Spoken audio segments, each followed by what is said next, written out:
Gubernur Bali, Wayan Koster, meluruskan tentang proyek pembangunan jalan tol Gilimanuk-Mengwi yang beberapa waktu lalu ramai diperbincangkan bahwa tidak masuk ke dalam proyek strategis nasional, PSN, pemerintahan Prabowo Gibran. Ia menyebutkan bahwa proyek tersebut masih masuk daftar PSN, bahkan kini telah masuk ke dalam Rencana Pembangunan Jangka Menengah Nasional atau RPJMN. Sempat ada viral bahwa tol Gilimanuk-Mengwi itu tidak masuk lagi ke dalam proyek strategis nasional, PSN. Saya menghadap Pak Menteri PU dengan staf dan bicara sama beliau.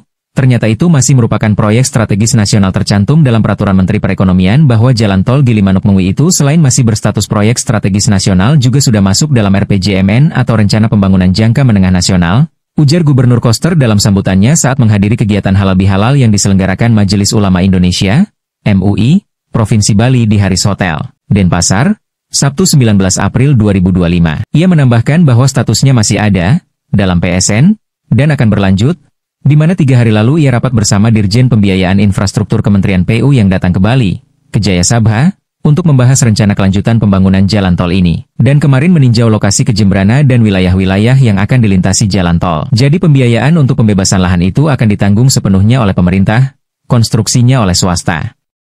Ada 3 fase. Fase 1 Gilimanuk Pekutatan, Fase 2 Pekutatan Soka, Fase 3 Soka Mengwi, beber Gubernur Koster.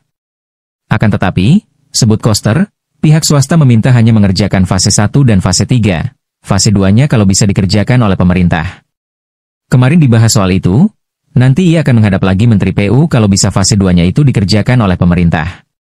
Dan memang sebelumnya sudah dirancang demikian tapi karena tidak berlanjut pergantian pemerintahan ini akhirnya berubah kebijakan. Jadi kami akan meneruskan ini dan Pak Dirjen juga sepakat untuk ikut membangun fase 2-nya, imbuh Koster. Menurutnya anggaran yang dibutuhkan untuk pembangunan jalan tol Gilimanuk-Mengwi fase 2 kira-kira Rp5 sampai 6 triliun. Sedangkan pembebasan lahannya itu hampir 4 triliun rupiah. Jadi jalan tol Gilimanuk-Mengwi ini astungkara akan tetap berjalan ke depan. Doakan, tegasnya.